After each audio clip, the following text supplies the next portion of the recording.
Hello everyone and welcome to the channel. Today I'm going to review the 2025 refreshed Audi Q7. Let's go!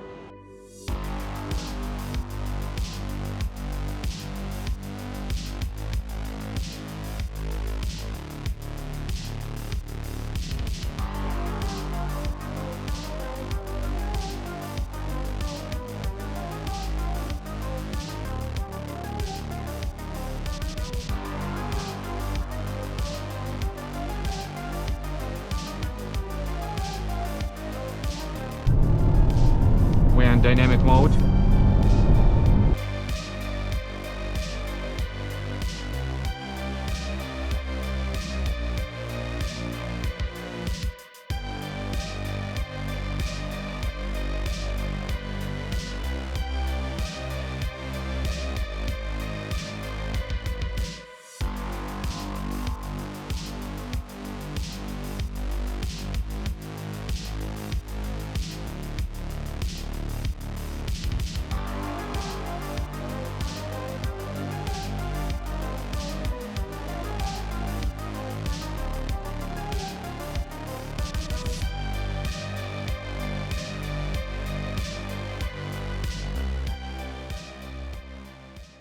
It's been a while since the last time I uploaded the video to the channel. It was a comparison between Volkswagen Arteon, the base model, and the top range model Premium Plus. SEL Premium. Now I'm going to review the Audi Q7 2025. What are the updates for the 2025 model year? So they're very minor and they're very light, I would say. So basically, if you're not familiar with the Audi Q7, you won't see any difference. You would not notice any difference, but there are just a few. Let me start from the grille. So the grille has been revised. There are some minor changes to the grille. And so they also added a few more different exterior color options for you. The grille itself, the shape of the grille has been changed very slightly to match the updated headlights. So the headlights, they have been changed as well. So now you have the new internal parts of the headlights, the lens, the DRL, the daytime running lights, and I can turn the lights on and the hazard on. Let me double check that. So the hazard light is on. So now you can see sequential blinkers here. They are different. So if you take a look at the pre-facelift model, you will see the difference here. Now these inlays, so these inlays in the front bumper, they are a bit different because the previous one, they were more like a rectangular. This one more like a vertical shape. So this has been changed, as well as the lower part of the bumper has been revised as well. So Audi added a few more wheel designs here. So they're a bit different. This one, 20-inch wheels, is 285 by 45 20-inch wheel. It's a 4-piston caliper at the front, and just a floating caliper here in the back. So what else is new here? Now Audi adds this logo of Audi, obviously, and Q7 TFSI quattro. So what TFSI means is just a turbocharged fuel injection. Obviously, it's a historical name of turbocharged petrol engines.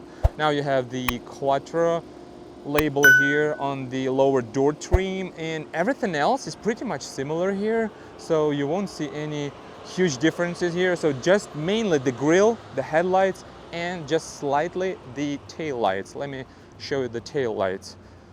We're actually currently located at Audi of Tampa. So the tail light, they have been revised very slightly. So they have added some organic LED shaped internals of the tail lights. And obviously it differs from the European Q7 model, because the European Q7 model, they don't have to have the additional section of the headlight blinking, because of NHTSA regulation, you have to follow the regulations. So that's why Audi introduced this sequential turn alongside with just a regular blinking section. What else is revised? The exhaust tips, they are now rectangular, they're revised, and it's a part of black optic package. That's why they are black. And the lower part of the bumper has been revised as well. We have optional gray rings here. So Audi called them the gray rings, and they are illuminated at night, if I'm not mistaken. You have the panoramic sunroof and the black optic package. Basically, it means the same as BMW Shadowline. So you have all of this window trim blacked out completely, and you have a two-tone wheels. So it's a gray and machine polished wheels. So that's a big difference of this package. Aside from that, I think it's time to go and see what's hidden under the hood. As for the engine options, so this specific model which I'm going to test drive, this is a 45 TFSI. So what does 45 TFSI mean? 45, it means the series of 4-cylinder engines for this particular Audi. In different Audi lineup, for example, A4, A5, 45 would mean 2-liter turbocharged, and 40 would mean just 2-liter 200. 45, 2-liter 260. Output of 261 brake horsepower and about 370 newton meters of torque, or it's around 311 or 10 pound-feet of torque. I will add figures here. I'm originally from Europe, from Ukraine, so that's why I'm familiar with newton meters more than pound-feet of torque. Sorry about that, but please add your comments. Next engine option would be the V6, which is called 55 TFSI. So the V6 provides 335 horsepower or around 340 European horsepower.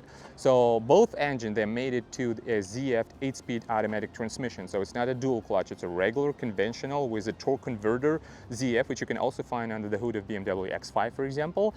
Unlike Mercedes, so Mercedes, they have their own in-house developed 9G Tronic, which is like 9-speed automatic transmission. The next engine would be the V8, twin turbocharged 4-liter V8 with 500 horsepower.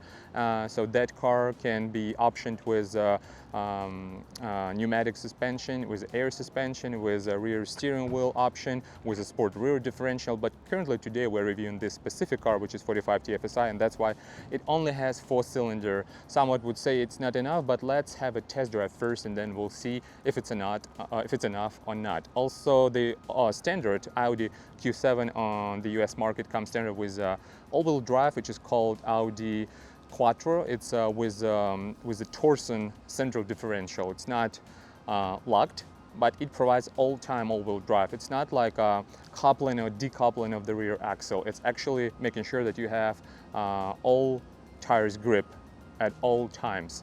So let's close out the hood and let's see what the cabin looks like. Also, I want to make sure that you understand what engine oil to be used here. It's 0W20, so it's super thin oil, and I would recommend making changes, changing your oil every 5,000 miles. I would not recommend doing every 10K.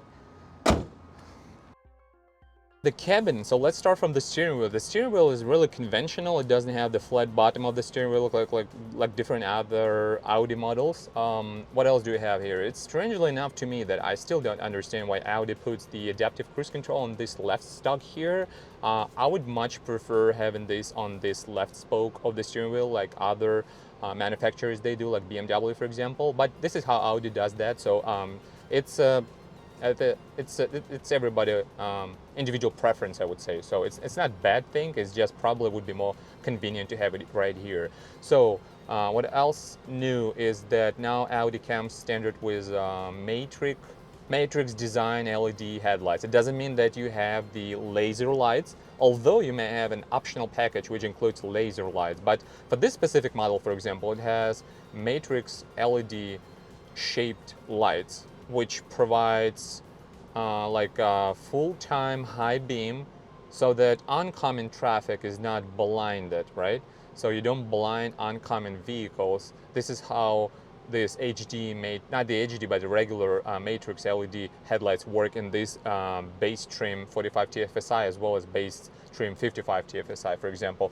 So in order to change the light settings, obviously you use this panel. It has fog lights, it has the automatic function of the headlights, and then when you touch the button, actually, it's just a light touch. You don't even click on this button, right?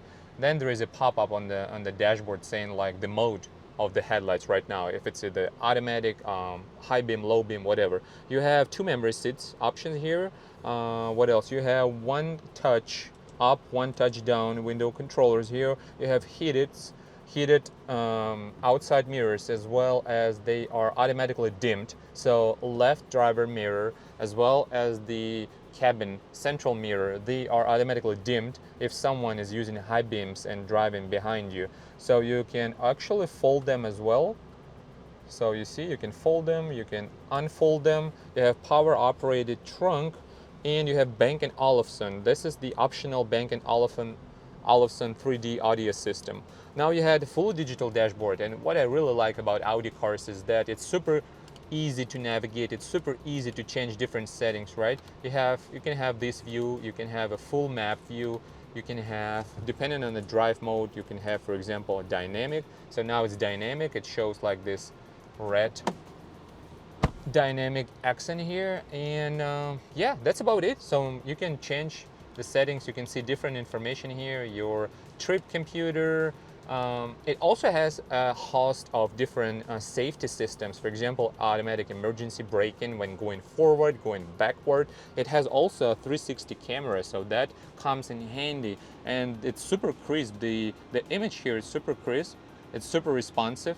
Different angles of view. You can have the curbside angle so that you don't curb your wheels. You have different option top-down view, and you also have a 3D view here, so it's very convenient. But one quirk here is that you see this is a pre-facelift model, so it's like 2021, 2022.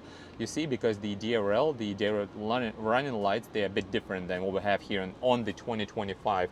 Now you have 3-zone climate control. You don't have ventilated seats, unfortunately, with this 4-cylinder model, but you can option that as well. But it has a heated seats, it has a heated steering wheel, it has 360 camera, you have parking sensor in the front, in the back as well. Yeah, that's about it. 2 cup holders. This is how the key looks like.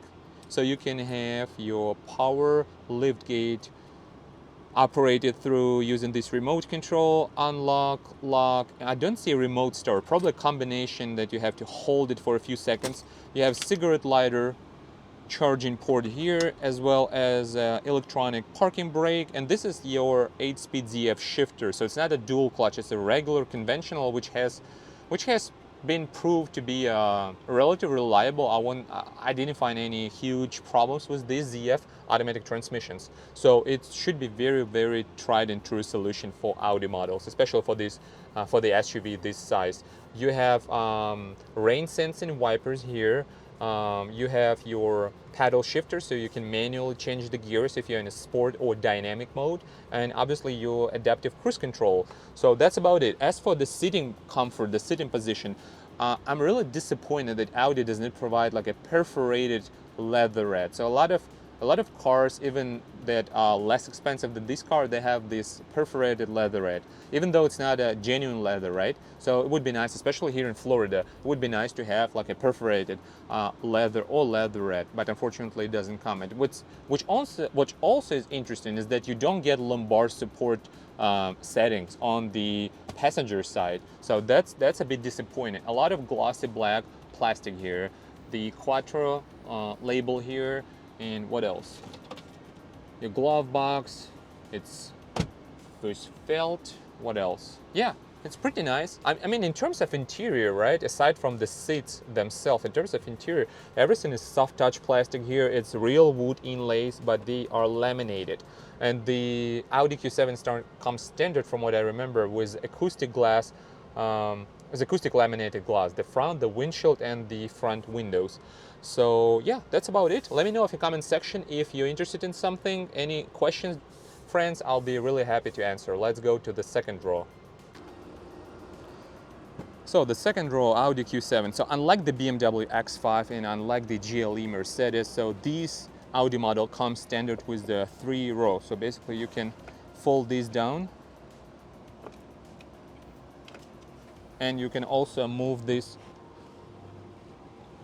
Yep, you can move this, and now you have access to this control. So you can actually use this control to unfold the 3rd row. The 3rd row wouldn't be enough probably for adults, but for your children it would be really comfortable, I think. You have cup holders, and you have your map lights there, the speakers up there, the black headliner, LED cabin lights, and obviously the full-length panoramic sunroof. Unfortunately, the sunroof doesn't cover the 3rd row here, but at least the 2nd row passengers, they will be able to experience this daylight.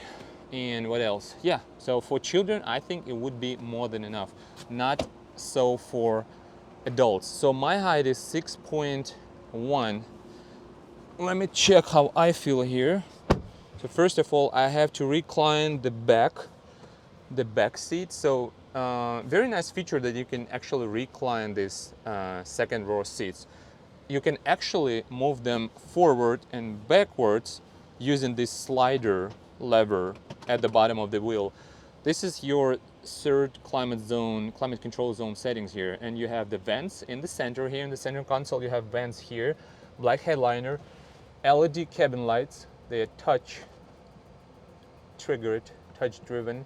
Don't have any additional buttons here. Everything is soft touch molded plastic, so you don't have any hard surfaces here, which is really nice.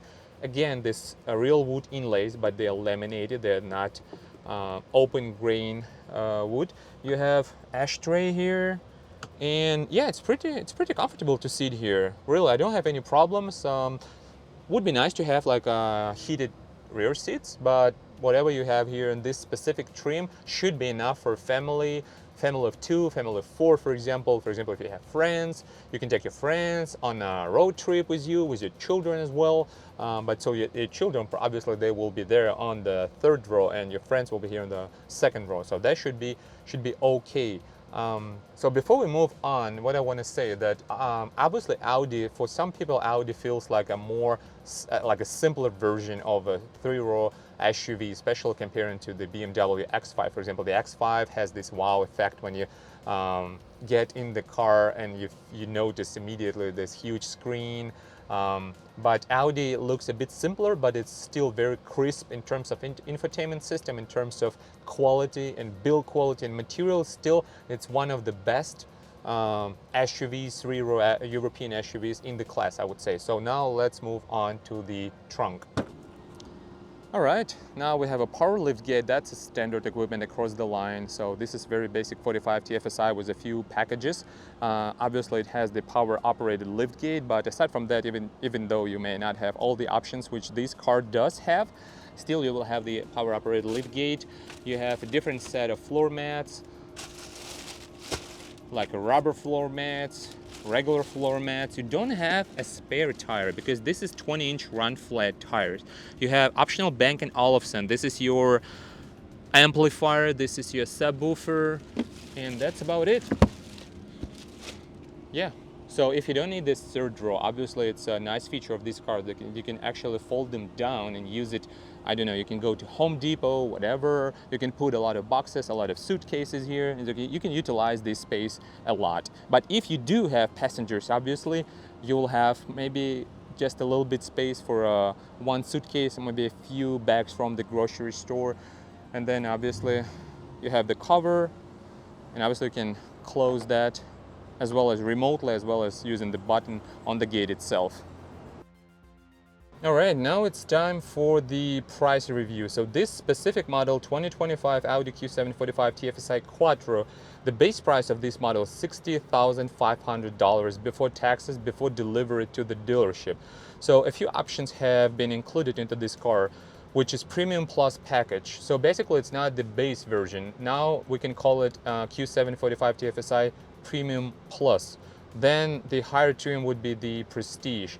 So in this case, with all these options, it's Premium Plus package $3,800. It's 20-inch, 5 double-spoke design wheels, all-season run flat tires, Bang & Olufsen premium 3D sound system, heated steering wheel, heated front seats, top-down camera, 360 camera. Next package is black optic package, $1,100. It also includes two-tone wheels, all-season run flat tires. Again, that's a redundancy here. Anthracite gray Audi rings. They are illuminated black exterior trim, so all this windows trim, all the labels and badges, they are all blacked out.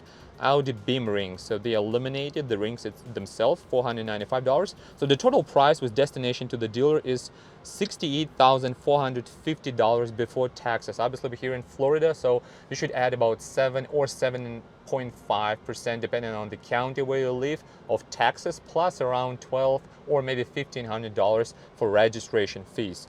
unless you transfer your license plate from a different vehicle during the trading. So this is where the base starts, $60,000 basically, right? So with destination to the dealer would be $62,000.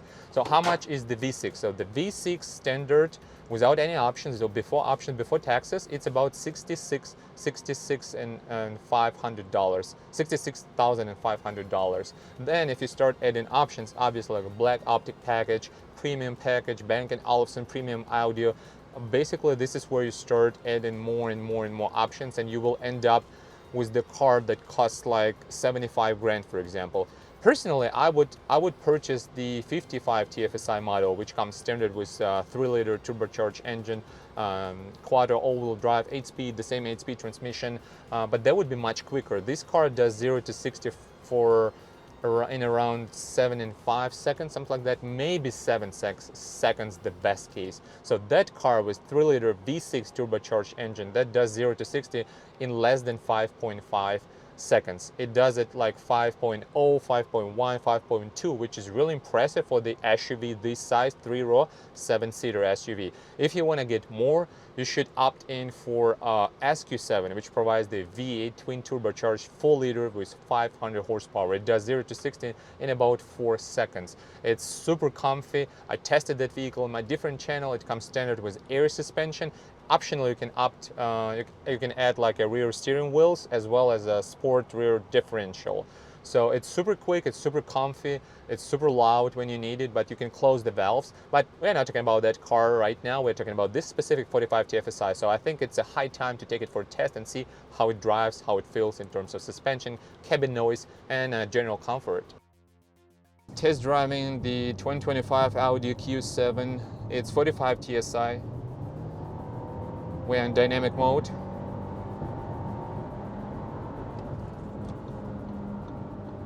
Yeah, not bad. Not bad for a 3-row SUV X5 competitor. So the suspension a little bit harsh, I would say. It's not super smooth, it's not super refined. For example, if comparing to BMW X5. So this car feels a bit more rough on, obviously on a bad pavement. So it's a concrete pavement, obviously, here, the highway. And a lot of joint extensions. So you feel all just expansion joints.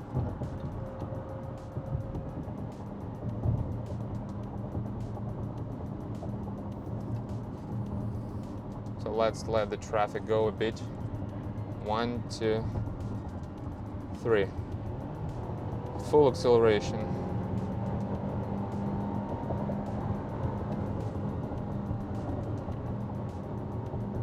Yeah, not bad, but you actually feel that it's not enough. So 2-liter turbocharged engine, which you can find under the hood of A3, A4, A5, especially especially made it to a DSG transmission. That makes a huge difference in a smaller car. But here, it's like a full-blown SUV, like Mercedes GLE and BMW X5 competitor. So definitely you don't want to buy this engine unless you have to, unless you're super limited in your finances, for example, because I'm not saying it's a bad engine, but it's super underperforming compared to the V6. So the difference, right, the difference between two cars, between the V6 and between this 4-cylinder is about $6,500, about that.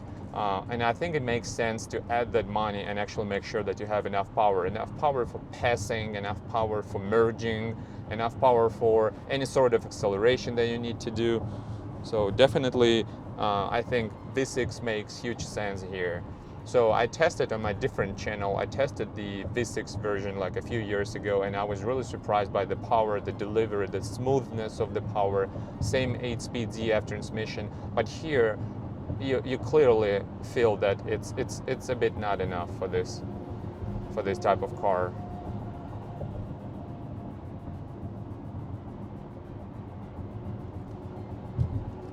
So now let's talk about suspension. So suspension-wise, this is almost the basic 45 TSI model, which means it's passive dampers. It's not dynamically adjustable dampers. So, for example, like some cars like Q7 or Q8, they have even pneumatic suspension. This one doesn't have that.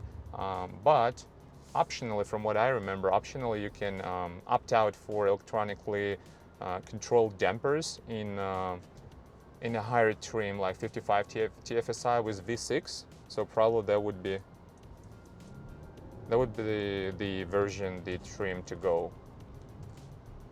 So let's switch to a normal or comfort mode. Yep, comfort mode.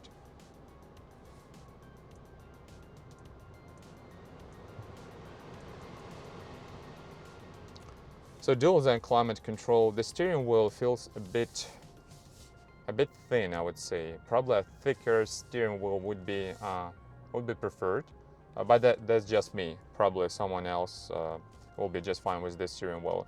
What I like about Audi interiors is that it's super minimalistic. You don't have a lot of buttons. At the same time, some people they don't like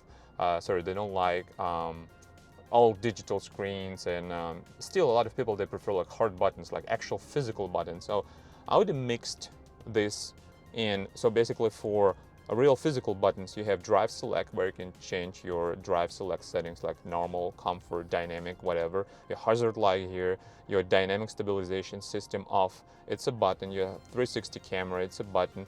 Your driving assistance systems, it's a hard button, physical button. Your max AC, the rear defogger or defroster, it's a button. You have the dial knob, which you can use to increase the volume and decrease the volume, and your parking brake, obviously. So it's a nice mix of hard buttons, like physical buttons, and actual touch controls. So I cannot say it's super bad. So let's go here.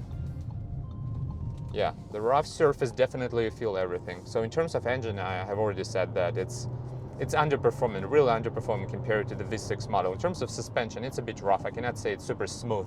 So people who are looking for a three-row SUV, probably they will be more pleased with GLE, for example, or maybe even X5. But talking about X5, if you opt out for M Sport, then definitely you compromise the ride quality. The ride quality is not that good in the X5 with M Sport adaptive dampers, even though you can change the settings and make it more comfy, make it more harsh, a harsher suspension.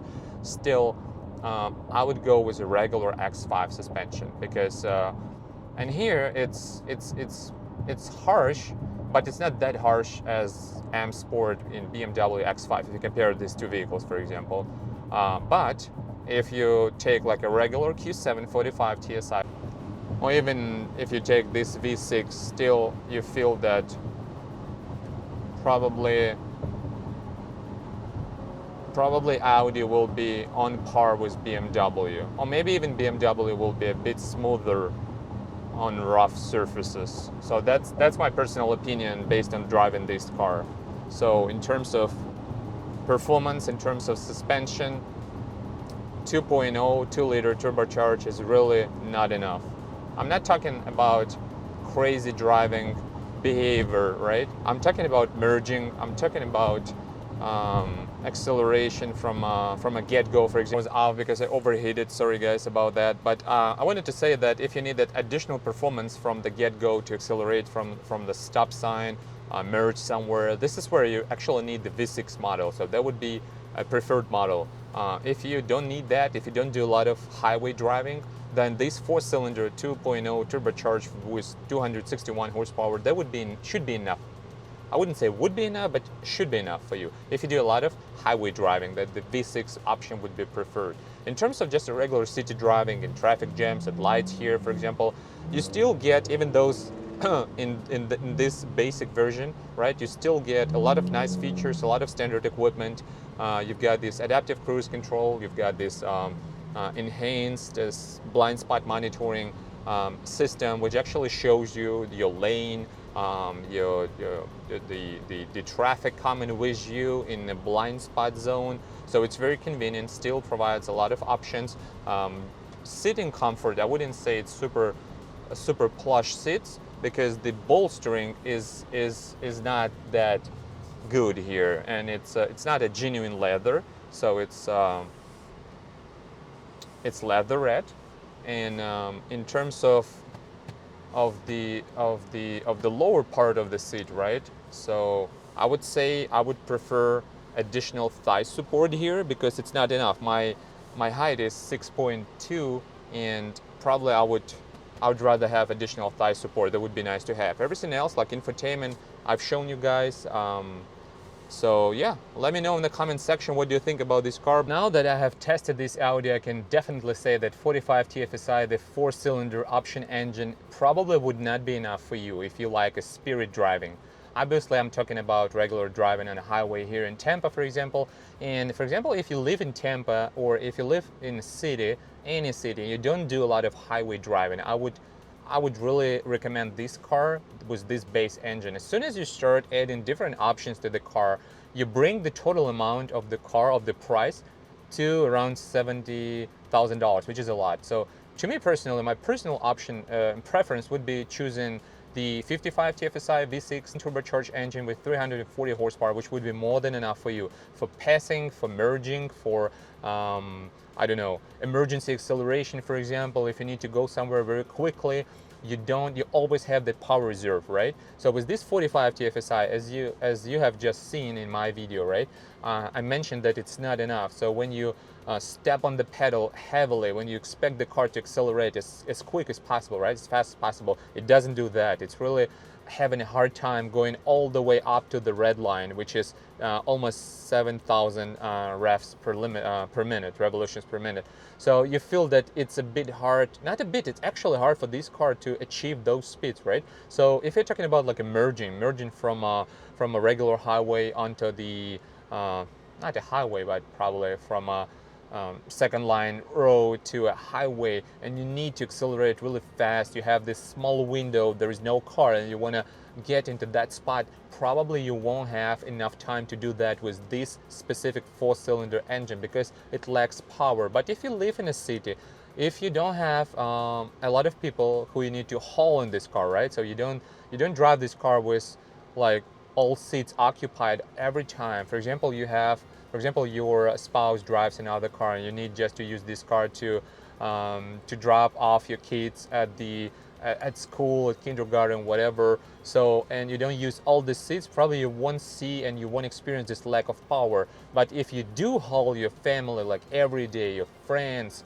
your spouse, for example, or for your significant other, right? It makes sense to opt in for a V6 twin turbocharged. It always provides the power. You always have the power reserve, and it's more responsive. It's more, its responsiveness is just another level compared to this. So basically the car is too heavy to have this 4-cylinder engine. So my personal recommendation would be getting the Audi Q7, 55 TFSI from Audi Tampa here, example. So they don't have any additional add-ons, right? It's just MSRP, so you can negotiate the price. So I recommend coming here. Huge selection of vehicles. If comparing to the BMW X5, for example, right? The X5 comes standard with the V6 engine, doesn't have any four poppers, so it's a huge difference between these two cars. But the one drawback that X5 doesn't come standard with the third row. So Q7 actually stands out in terms of capacity of hauling people, right? If you have children, if you have friends, you always have that additional third row. If you don't need that, you can always fold it down and use it to haul boxes from Home Depot, whatever. So any life situations can happen, right? So you know that you have that extra space. And in terms of the second row space, actually the X5 is a bit tighter, right? So here in the Q7, actually you have a bit more room, and unlike the X5, you can actually slide the seats, the second row seats, forward and backwards. Unfortunately, the X5 doesn't have that.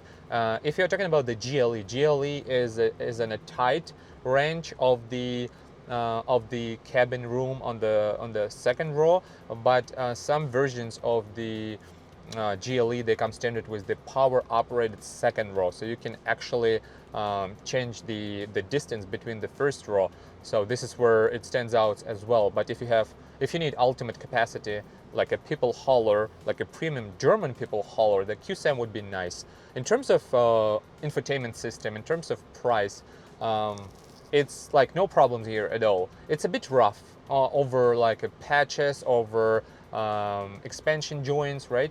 Other than that, maybe I heard a few squeaks. That's a brand new car, but all new cars I have tested so far, they have this little tiny squeaks and somewhere rattles. I wouldn't worry about too much, but this is something you need to know and need to expect. But all these new cars, I have tested so many cars so far, and all of them, even brand new cars, they have some slight squeaks and rattles. Unfortunately, this is the way it works, it goes.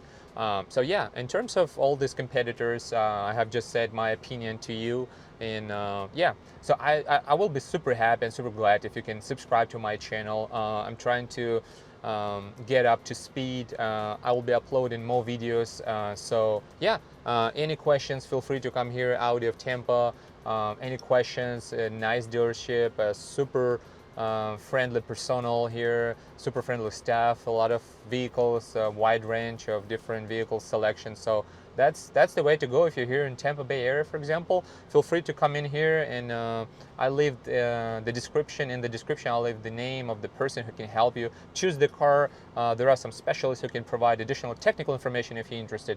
So I'm not affiliated with this dealership, guys. It's just my local dealership. So for me, it's just an opportunity to get to know a new car. In this specific case is 2025 Q7. So any questions, guys, please let me know in the comment section. If you're interested in something, let me know. If you need any consultation, like a free consultation, free advice on what car to choose, what trim, what version of the car to choose, let me know in the comment section. I'll be glad to provide the information to you. Again, please subscribe, hit the like button, and see you next time. Thank you. Bye.